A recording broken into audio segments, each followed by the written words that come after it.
మళ్ళీ ఒకటే మాట, చాలా ప్రిపేర్ అయ్యి వచ్చాను, అన్నీ మర్చిపోయాను. ముందుగా మీడియా మిత్రులకి, ఇక్కడికి వచ్చిన వారికి, మా టీంకి, టెక్నీషియన్స్కి, క్యాష్ అండ్ క్రూకి అందరికీ చాలా థ్యాంక్స్. క్యాష్ అండ్ క్రూకి కంగ్రాచులేషన్స్. నేను ఎవరికి థ్యాంక్స్ చెప్పుకోను, బట్ మాటలో థ్యాంక్స్ అని వచ్చేస్తుందిలే.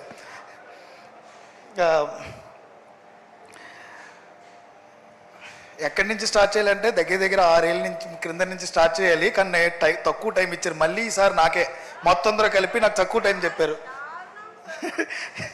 నాకు ఇచ్చింది 10 నిమిషాలు. నాకు తెలిసినంత వరకు నా టీం గురించి మాట్లాడాలంటే ఓ పోడ్కాస్ట్ అయినట్టు 2 గంటలు పడుతుంది నాకు. బట్ డెఫినెట్లీ దేవుణ్ణి ఒకటి కోరుకుంటాను. నేను ఎప్పుడు మేనిఫెస్ట్ చేస్తుంటాను, ఎప్పుడు మేనిఫెస్ట్ చేస్తూనే ఉన్నాను. నేను ఈ సినిమా అర్జున్ చెప్పినట్టు అర్జున్ నాతోనే ఉన్నాడు ఫస్ట్ నుంచి, సుభాష్ నాతోనే ఉన్నాడు, కేఆర్ నాతోనే ఉన్నాడు, మా తమ్ముడు నాతోనే ఉన్నాడు. ఈ జర్నీ స్టార్ట్ అయినప్పుడు ఈ సినిమా ఎవరైనా మిస్ చేసుకుంటే అయ్యో కమిటీ కూరలు మిస్ చేసుకున్నారేంటి అని పక్కన కూడా కొంచెం మంది ఓవర్గా అనిపించేదేమో. బట్ డెఫినెట్లీ అది నమ్మాను, చాలా గట్టిగా నమ్మాను. నేను టార్గెట్ నేషనల్ అవార్డు అని గ్రూప్లో పేరు పెట్టాను. సినిమా నేరేట్ చేసినప్పుడు ఇది నేషనల్ అవార్డు కొడుతుందని చెప్పాను. ఏ ఆర్టిస్ట్ దగ్గరికి వెళ్ళినప్పుడు అలా సార్ ఇది నేషనల్ అవార్డు సినిమా సార్ అని చెప్పాను. అది నిజంగా కావాలని చెప్పాను, లేకపోతే నాకేం తెలీదు. బట్ కథను నమ్మాను అంతే. కథను నమ్మితే సరిపోదు, ఆ కథని మనం అనుకున్న ప్రజెంట్ చేయడానికి మనకు ఒక తోడు కావాలి. చాలా ప్రొడక్షన్స్లో నిజంగానే వర్క్ జరిగింది, చాలా తీద్దాం అనుకున్నారు, పాపం వాళ్ళు కూడా ప్రయత్నించారు. బట్ అన్ఫార్చునేట్లీ ధైర్యం సరిపోలేదు చాలామందికి. ఏంటంటే ఈ 11 మంది కాదు, దగ్గర దగ్గర 20 మంది ఆర్టిస్టులని, కొత్త వాళ్ళని తీసుకురావాలి, టెక్నీషియన్స్ కొత్త వాళ్ళని తీసుకురావాలి, లేదంటే బడ్జెట్ సరిపోదు. ₹1 కోటి 2 కోట్లనో 3 కోట్లనో అయ్యే సినిమా కాదు. దానికి ముందు కొన్ని పాస్ట్ రిజల్ట్స్ ఏమైనా చూస్తే పెళ్లి చూపులు సినిమాకి ₹1 కోటి ఖర్చు పెట్టారు, కంచరపాలెం ₹1 కోటి ఖర్చు పెట్టారు, అప్పుడే వచ్చిన అర్జున్ రెడ్డికి 3.5 కోట్లు ఖర్చు పెట్టారు. అదే కొత్త వాళ్ళతో చేసిన హైయెస్ట్ బడ్జెట్స్ తెలుగు సినిమాలో. బట్ అంతకుమించి బడ్జెట్లు జరగవు. నేను ఇవ్వడమే ఏదో మ్యానిపులేట్ చేయడం కోసం. రమేష్ గారు లాంటి వాళ్ళకి 3.5 కోట్లు అని చెప్తాం, బట్ మిగతా వాళ్ళందరికీ దొరకలేదు. కానీ రమేష్ గారికి దొరికేసాను నేను. ఈ 3.5 కోట్లు అని చెప్తున్నాడు, కథ ఎంత చెప్తున్నాడు ఆయన. అప్పుడే అవ్వదులే అమ్మా, ఇంకొంచెం ఎక్కువ అవుతుందిలే, సర్లే నువ్వు బడ్జెట్ గురించి చదువు, నీకు సినిమా మీద మేకింగ్ మీద కాన్సన్ట్రేట్ చేయన్నారు. సరే ఒకసారి వెనక్కి వెళ్తే మిగతా ప్రొడక్షన్స్లో ఆడిషన్స్ చేశాను నేను, వేరే డిఫరెంట్ ప్రొడక్షన్స్లో. మట్టిలో మాణిక్యాలు అంటారు కదా, అలాంటి వాళ్ళని పట్టుకున్నాను 11 మంది. ఒక్కొక్కరికి డిఫరెంట్ బ్యాక్డ్రాప్. వాళ్ళకి మిగతా సినిమాల ఎక్స్పీరియన్స్ కానీ ఇవి కానీ లేవు. అప్పటికి నేను ప్రసాద్ బెహ్రా అనుకుంటా, సీనియర్ మోస్ట్ జూనియర్ అదే యూట్యూబర్. అప్పుడే ఫేమస్ అవుతున్నాడు నాకు తెలిసి ప్రసాద్. తన డిఫరెంట్ ఇది ఉంది. నాకు తనని కమెడియన్గా చూడదలుచుకోలేదు, ఏదో యాక్టర్ని చూశాను నేను. ఆ రోజు అతనితో మాట్లాడాను, మిగతా యాక్టర్స్ని అందరినీ ఆడిషన్ చేశాను. అందరిలోనూ ఎప్పుడు చెప్తాను, Athram one of the best audition ఇచ్చాడు నాకు. ఆత్రం క్యారెక్టర్ ఇక్కడ లేడు, బట్ ఇంటి దగ్గర ఉన్నాడు. వీళ్ళందరిలో చూస్తుంటే నేను ఒకటి ఫీల్ అయ్యా, అరే ఇంత కష్టపడుతున్నారు కదా వీళ్ళు. ముందుకు వెళ్ళిపోతున్నా, మళ్ళీ ఒకసారి వెనక్కి వస్తా. ఒక్కొక్కరిని ఆడిషన్ చేసుకుంటూ వెళ్తే తేజస్వి ఒక రోజున ఆడిషన్కి వచ్చింది, మాట్లాడింది. ఆ తర్వాత మళ్ళీ తన వేరే కమిట్మెంట్స్, వేరే సినిమా ఉండడం వల్ల అయ్యో ఈ అమ్మాయి మిస్ అవుతుంది, నేను ఈ అమ్మాయిని వదలదలుచుకోలేదు. సేమ్ టీనా శ్రావ్య కూడా వేరే క్యారెక్టర్కి సెలెక్ట్ అయింది. అరే నాకు ఈ అమ్మాయి సినిమా కావాలనిపిస్తుంది, ఆ అమ్మాయి కూడా వేరే సినిమాలోనో వేరే దాంట్లో వర్క్ చేస్తుంది, నాకు ప్రొడక్షన్స్ ఓకే అవ్వట్లా. ఎక్కడికి వెళ్ళినా ఈ కొత్త వాళ్ళ ఫేసులు చూపించి వీళ్ళు హీరోయిన్ అండి, వీళ్ళు హీరో అండి అంటే, యూట్యూబ్లో చేసిన వాళ్ళు వీళ్ళు హీరోయిన్లు అండి, వీళ్ళకి అసలు ముఖమే తెలియదు, ఈడి హీరో అంటే నిజంగా నన్ను అడిగారు. నాకు ఆపర్చునిటీ కూడా ఇవ్వాల. ఒక్కచోట అన్నీ తిరిగేసా, ఒక చోటుకి వచ్చా, వాళ్ళందరినీ తీసుకొచ్చి ఇది నా టీము, వీళ్ళతో సినిమా చేయాలనుకుంటున్నా. అవునా, ఓకే. నాకు అర్థం కాల, నిజంగా ఓకే అన్నారా లేకపోతే నాకు ఓకే అని చెప్పి తర్వాత నన్ను నా మీద ఎక్కి మొత్తం అంతా మార్చేస్తారా? లేదు, డిసైడ్ ఓకే మ్యూజిక్ నేను ఆల్రెడీ పాటలు చేయించుకున్నానండి, ఈ పాటలో మీకు నచ్చినాయా? బాగున్నాయి, ఓకే. రాజుగారు అని చెప్పి మేడం యాక్చువల్లీ పరిచయం చేశారు. సార్ని అప్పుడెప్పుడో తిరిగి ఆయన దగ్గరికి వచ్చాం. ఓకే. అన్వర్ అలీ నేను ఎప్పటి నుంచో ట్రావెల్ అవుతున్నాను, ఓకే. ప్రొడక్షన్ డిజైనర్ ప్రణయ్ నేను ఒకసారి కలిసి, ఓకే సార్ ఈ అమ్మాయి కొత్త ఆర్టిస్ట్ విష్క అని నేను ఆడిషన్ చేశాను, అమ్మాయి చాలా బాగుంది, ఒకసారి మీరు పైకి వచ్చి చూస్తారా? ఈ అమ్మాయి కామ్గా నీరసంగా నీట్గా వచ్చిందన్నమాట పద్ధతిగా నా దగ్గరికి. మీ ఇద్దరం కూర్చున్నాం, రమేష్ గారు నేను రూమ్లో. ఈ అమ్మాయి చాలా బాగా చేసింది సార్, ఏంటి ఇంత కామ్గా ఉంది అనుకున్నా. వచ్చిగానే చీర పైకి పెట్టింది, పైకి ఇప్పటికే గుర్తుంది నాకు. గుర్తుందా చీర పైకి పెట్టింది. అమ్మని అమ్మ ఏంటి ఇంత బాగా చేసింది సార్, ఈ అమ్మాయి మన పద్దుకు సరిపోద్ది, ప్రసాదం కొట్టాలంటే ఇలాంటి అమ్మాయి కావాలి సార్ మనకి. ఓకే. రాజా రాజా గురించి చాలా వెతికం. ఒక అమ్మాయి కావాలి, చాలా న్యాచురల్గా కావాలి, కొంచెం డిఫరెంట్గా ఉండాలి. ఏదో ఒక ప్రొఫైల్ వస్తే ఆ ప్రొఫైల్లో ఫ్రెండ్గా పక్కన ఒక అమ్మాయి చేసుకుని నుంచుంటే ఆ అమ్మాయిని పట్టుకున్నాను. ఆ అమ్మాయిని పట్టుకుని ఆ అమ్మాయిని ఆడిషన్ చేయడానికి బెంగళూరు నుంచి తెప్పించి, ఒకే ఒక అమ్మాయిని, తెలుగు కాకుండా అమ్మాయిని ఒక అమ్మాయిని తెప్పించాం. బట్ ఆ అమ్మాయి తెలుగు నేర్చుకుంది, తెలుగు బాగా చేసింది, తెలుగు నేర్చుకుని బాగా ప్రజెంట్ చేసింది. అమ్మాయికి చాలా మంచి పేరు వచ్చింది. ఇవన్నీ ఒకటి. ఓకే, బెస్ట్ ఫిల్మ్ వస్తుందని నేను ఎక్స్పెక్ట్ చేయలేదు, అది ఓవర్, కొంచెం నిజంగా ఎక్స్పెక్ట్ చేశా. ఇంకొకటి అనుకున్నా, but best film. Okay, makeup నాకు చాలా కావాల్సి వచ్చింది. మేకప్ రావడం ఏంటి, దాని వెనకాల ఉన్న ఒక నా మేనిఫెస్టేషన్ చెప్తా. ఈ 11 మందిని చూస్తుంటే కళ్ళంటే నీళ్ళు వస్తాయి నాకు. 3 సార్లు 13 కేజీలు, 10 కేజీలు, 9 కేజీలు, 8 కేజీలు, 7 కేజీలు చొప్పున ఒక్కొక్కడు తక్కుంటూ వచ్చాడు. ఈవెన్ అమ్మాయిలు కూడా నా దగ్గర లిస్ట్ ఉంది. ఒకరు 4 కేజీల దగ్గర. అమ్మాయిలు తగ్గడం అంటే పెద్ద విషయం యాక్చువల్లీ. పొద్దున్న అక్షయ్ మిడ్ నైట్ నాకు పంపాడు, ఎవరెవరు ఎంత దగ్గర అని చెప్తే. వీళ్ళందరూ ఇంతమంది చేస్తున్నారే, బెస్ట్ యాక్టర్ వస్తే ఒకటికే వస్తుంది, బెస్ట్ సపోర్టింగ్ యాక్టర్ అయినా ఒకటికే వస్తుంది, బెస్ట్ విలనో, బెస్ట్ కమిడియనో, లేకపోతే బెస్ట్ హీరోయిన్ వస్తే ఒకరికి వస్తుంది. ఎలాగరా వీళ్ళని గుర్తుపట్టాలి, ఎలాగరా వీళ్ళ కష్టం బయటికి తెలియలేదు ప్రపంచానికి, ఏ విధంగా వస్తుంది? సర్లే రాదులే, వీళ్ళకి పాపం గుర్తింపే రావట్లేదు ఎక్కడనే.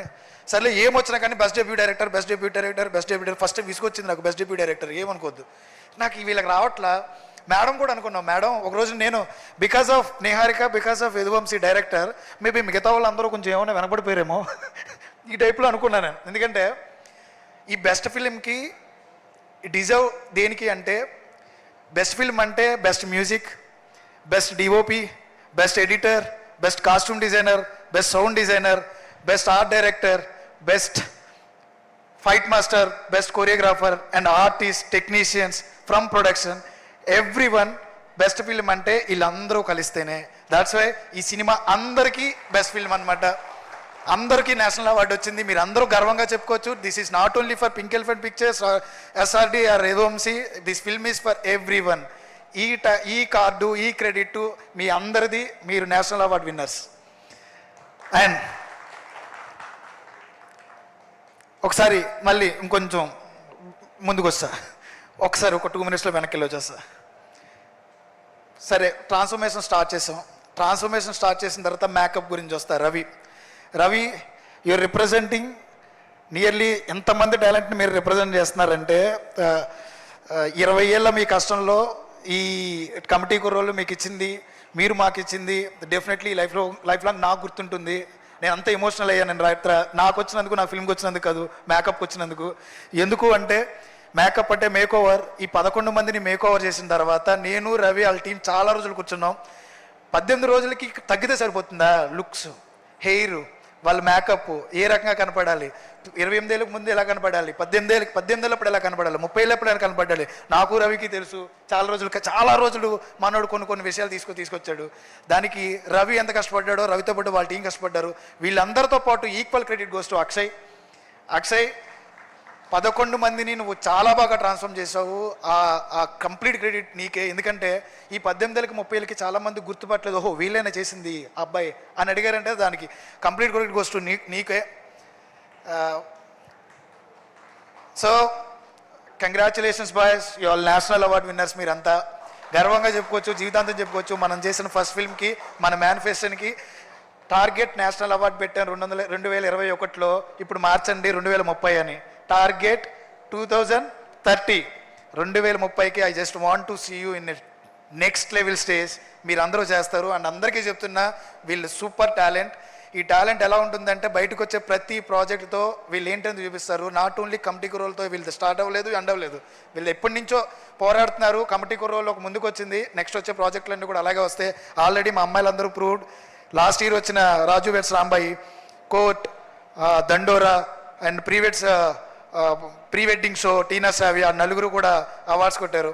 I'm very much happy. ప్రతి ఒక్కరు ఒక్కొక్క సినిమా చేస్తున్నారు. Thank you so much. Committee కుర్రోలో నాతో పాటు నాకు ఒక ఫ్యామిలీ, పెద్ద ఫ్యామిలీని వచ్చింది. 4 ఏళ్ళు బీటెక్ కాలేజ్ చదివినట్టే, డిగ్రీ కాలేజ్ చదివినట్టే మీతోనే ఉన్నాను. మీరు తప్పితే ప్రపంచం తెలియదు నాకు. ఇప్పుడు బయటికి వెళ్తున్నా కానీ మళ్ళీ మీరే కావాలి నాకు. ఇంకా రమేష్ గారు, సంవత్సరం తర్వాత నిజంగానే నేను బయట తిరిగి రెండోసారి వెనక్కి వచ్చా. ఎందుకో చెప్పనా, నాట్ బికాస్ ఆఫ్ నిహారిక గారు, సారీ మేడం, నిహారిక గారి గురించి కాదు, రమేష్ గారి గురించి వస్తాను నేను. ఎందుకంటే అదృష్టం ఉండాలి రమేష్ గారు లాంటి ఎగ్జిక్యూటివ్ ప్రొడ్యూసర్ దొరకాలంటే. ఏ డైరెక్టర్కైనా, ఎవరికైనా, ఏ ప్రొడక్షన్కి అయినా నేను ఒకటి నమ్ముతా, మనకు అన్నీ తెలుసు అనుకుంటాం కదా, మనకేం తెలీదు. తెలిసినోడు ఉంటే మాత్రం మనలాంటి టాలెంట్, అంటే నాకు లాంటి ఒక చిన్న ఇంగిత జ్ఞానమో లేకపోతే ఏదో అంటారు దాన్ని, అలాంటి ఉన్న వాళ్ళకి ఒక చిన్న పుష్, చిన్న గైడెన్స్ ఉంటే ఏదైనా చేయగలం. ఓన్లీ బికాస్ ఆఫ్ రమేష్ గారు ఈరోజు కమిటీ కుర్రోళ్ళు ఇక్కడ వరకు వచ్చింది. లేదు ఇంకొక ప్రొడక్షన్ చేతిలో పడి ఉంటే ఈ సినిమా మేకింగ్ ఇలా ఉండేది కాదు. నేను ఇక్కడ ఇది కావాలంటే ఇక్కడ ఇది కాదు వంశీ, ఇంకో రూపాయి పెట్టాలి సార్, ఇక్కడ ఇది అవసరం లేదమ్మా ఇంకా తగ్గించాలి, ఎక్కడ తగ్గించాలి ఎక్కడ పెంచాలో చూసి ఆ సినిమాని అంతలా మేకింగ్ చేసినాడు only because of Ramesh garu. Thank you so much sir, thank you so much sir. మీరు లేకపోతే నిజంగా కమిటీ కుర్రలేదు. And I'm sure very also ఆయన గైడెన్స్లోనే వెళ్తున్నాం మేము. ఆయన చాలా మంచి గైడెన్స్ ఇస్తున్నారు, ఏ విధంగా చేయాలి, ఏ విధంగా వర్కౌట్ అవుతుందని. ఆ గైడెన్స్ నిజంగా నాకు చాలా ఉపయోగపడుతుంది. తర్వాత thank you so much sir. Phani అన్న, దీపక్ కల్పించాడు నాకు. Deepak, I miss you Deepak. ఇండివిజువల్గా 11 మంది గురించి మనం తర్వాత మాట్లాడుకుందాం. ఇక్కడ చాలాసార్లు మాట్లాడాను. Okay, I love you all, అంతకుమించి ఏం లేదు. అమ్మాయిలు కూడా ఐ లవ్ యూ ఆల్. మన ఫనీ అన్న బడ్జెట్ ఇంకో ₹1 పెరుగుతుందన్న. అవునా తమ్ముడు, సరే చేసేద్దాం. రమేష్ గారి దగ్గరికి వెళ్దా. రమేష్ గారు ఆయన అలాగే అంటాడు సరిగ్గా మాట్లాడుకో నువ్వు వెళ్ళి.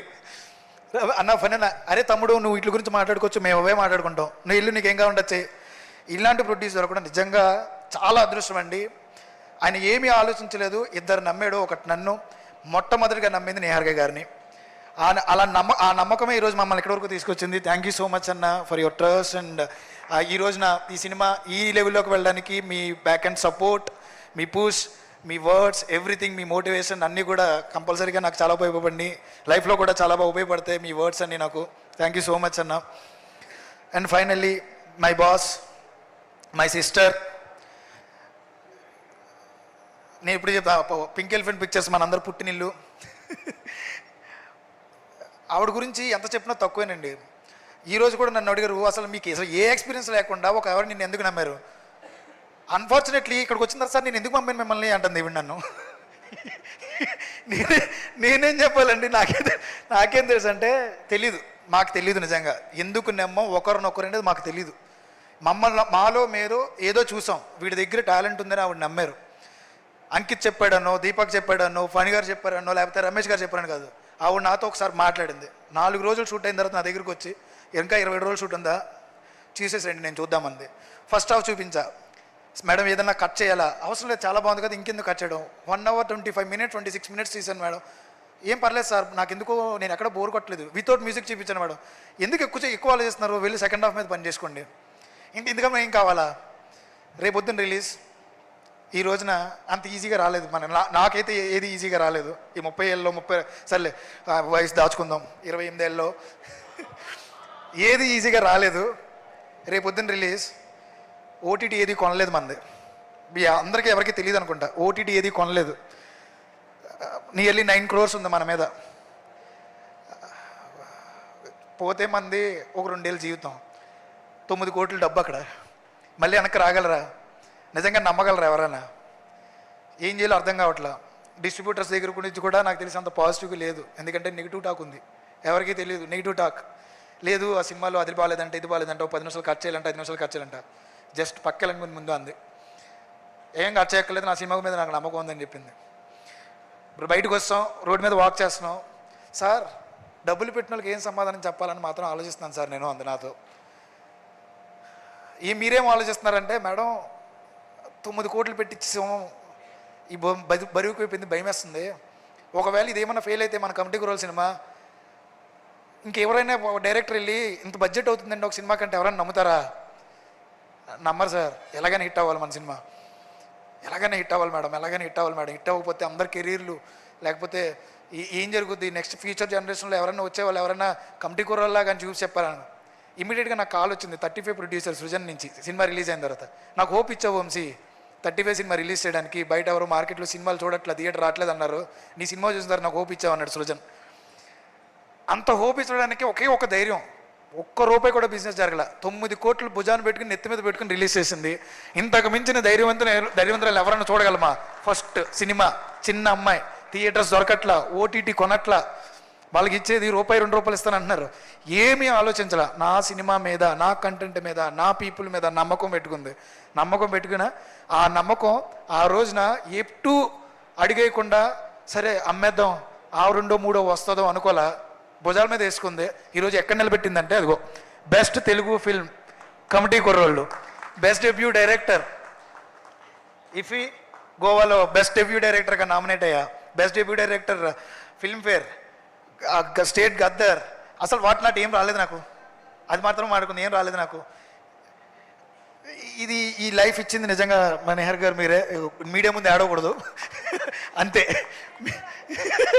మీడియా ముందు ఏడవకూడదు. డెఫినెట్లీ బయటికి లోపలికి వెళ్ళి ఇక్కడి నుంచి అరవను కూడా అరవలేను, ఫేక్గా అరవలేను, లేకపోతే ఇంకోటి చేయలేను. కామ్గా పక్కెళ్ళి నేను కూర్చొని ఏడుస్తా, అది మాత్రమే నాకు తెలుసు. ఏ ఎమోషన్ బయట పెట్టలేను, జస్ట్ నవ్వుతూ ఉంటాం.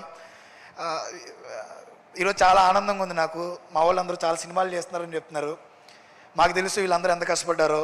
10 రూపాయలు ర్యాపిడోకి, 20 రూపాయలు ర్యాపిడోకి లేక బైకుల మీద లిఫ్ట్ అడిగి వచ్చాడు మా బ్రిటిష్ గారు. నాకు అసిస్టెంట్ ఇచ్చాడన్నా అన్నాడు. చాలా నాకు అది. రేపొద్దున షూట్ అనగా వాళ్ళ మదర్ చనిపోయారు తేజస్వికి. ఆ రోజున షూట్ గురించి ఏం ఆలోచించకుండా ఇంకెవరో ఆర్టిస్టులు కాంబినేషన్ లేదంటే తర్వాత రోజున క్రిమేషన్ అయిన తర్వాత రోజున వెంటనే మార్నింగ్ వస్తుంది. నువ్వు చాలా పెద్ద ప్లేస్ ఉంటుంది Teju. Each and every person, Vishika చాలా కష్టపడ్డావు నువ్వు. ఏదో ఒక చోట నాకు చిన్న బాధ ఉంది, కమిటీ కుర్రోలు నీకేమి ఇవ్వలేదేమో అన్న ఫీలింగ్ ఎప్పుడు ఎందుకు ఉంటుంది నాకు. ఎందుకు చాలా సీన్లు కట్ చేశానని ఫీల్ అవుతూ ఉంటాను. ఎందుకు మీడియా ముందు చెప్తున్నాను నేను. బట్ డెఫినెట్లీ వన్ డే మళ్ళీ నేను సినిమా చేస్తాను, నీతో రోజున పిలుస్తా. మిగతా వాళ్ళందరికీ పక్కన పెడితే మన రైటర్ సుభాష్ నాతోనే ఉన్నాడు, 2 సినిమాలు చేస్తున్నాడు. నాకు తెలిసి నా ఫ్యూచర్ మొత్తం కూడా సుభాష్ రాస్తూనే ఉంటాడు. యూ ఆల్ డిజర్వ్ ఎవ్రీథింగ్ రా. కంగ్రాచులేషన్స్ అందరికీ, కంగ్రాచులేషన్స్ అంతే. Thank you so much. Thank you so much Yaduvanshi గారు. అండ్ ఈ బ్యూటిఫుల్ జర్నీ బరీతో ఇంకా ముందుకు వెళ్ళాలి, ఇంకా బోల్డ్ అని మెమరీస్ని పోగేసుకోవాలి అని కోరుకుంటున్నాం. మీ కాంబినేషన్లో ఇంకేదో గుర్తొచ్చింది. నైట్కి నైట్ ఒక ఆయన ఒక పెద్ద సెలబ్రిటీ అయిపోయారు, మా నాన్నగారు.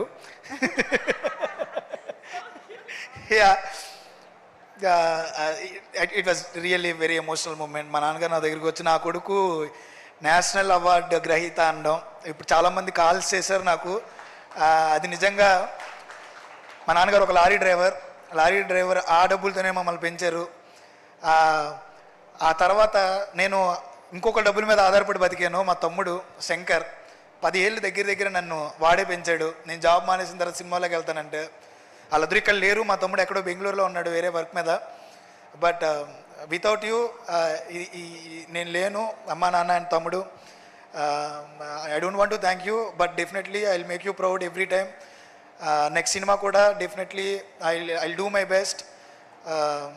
Thank you so much. Thank you so much Yaduvamshi garu. Once again congratulations to you. And yes, like father, like daughter. So national award winning producer ki okkasari gattiga chappatlu. Here we have Niharika Konidala garu to speak.